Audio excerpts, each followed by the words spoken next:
Seorang pria baru saja selesai dirias di lokasi syuting. Namun tiba-tiba, sang pemeran utama marah besar dan menolak melakukan pengambilan gambar hari itu. Pria itu ingin segera menghapus riasannya, tapi sang sutradara melarang dengan tegas.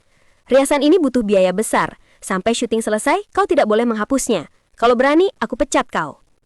Tak berdaya, pria itu akhirnya pulang dengan wajah penuh riasan. Saat naik ke dalam bus, semua orang terkejut melihatnya.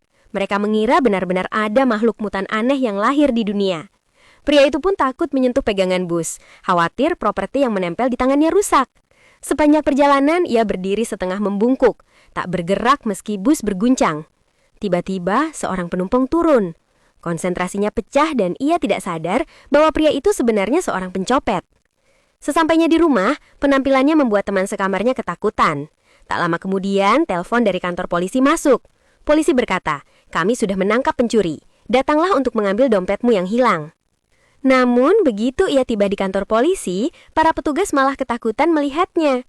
Ia buru-buru menjelaskan bahwa dialah korban pencurian. Saat wajahnya dibandingkan dengan foto di kartu identitas, jelas terlihat perbedaan mencolok. Riasan itu membuat wajah aslinya sama sekali tak dikenali. Bahkan sidik jarinya tak bisa diambil karena tertutup properti make up. Pria itu akhirnya berkata, "Kalau begitu lakukan saja tes DNA. Dari situ pasti bisa dipastikan identitasku." Polisi pun heran, hanya demi dompet seharga 10-15 ribu rupiah harus dilakukan tes DNA. Merasa tidak ada jalan keluar, pria itu akhirnya menyerah. Ketika waktu makan tiba, meja penuh dengan makanan lezat. Namun, ia bahkan tak bisa memegang sendok.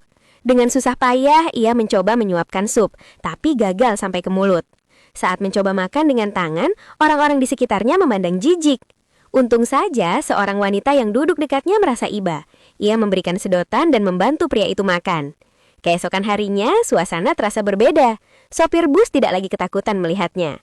Ketika ia kesulitan memasukkan koin ongkos ke mesin, sopir hanya tersenyum dan membebaskannya dari bayaran. Tatapan para penumpang pun sudah tidak semenakutkan sebelumnya. Pria itu merasa semua orang mulai bisa menerima keadaannya. Namun saat ia menengadah, matanya terbelalak. Di dalam bus, ada satu lagi mutan duduk di kursi. Ternyata orang itu juga seorang figuran dari film yang sama. Mereka saling berpandangan, lalu langsung mengerti perasaan satu sama lain. Begitu banyak penderitaan yang telah mereka alami. Dan saat itu juga, mereka berdua sadar akan satu hal. Mereka tak akan pernah lagi bekerja untuk sutradara pelit itu.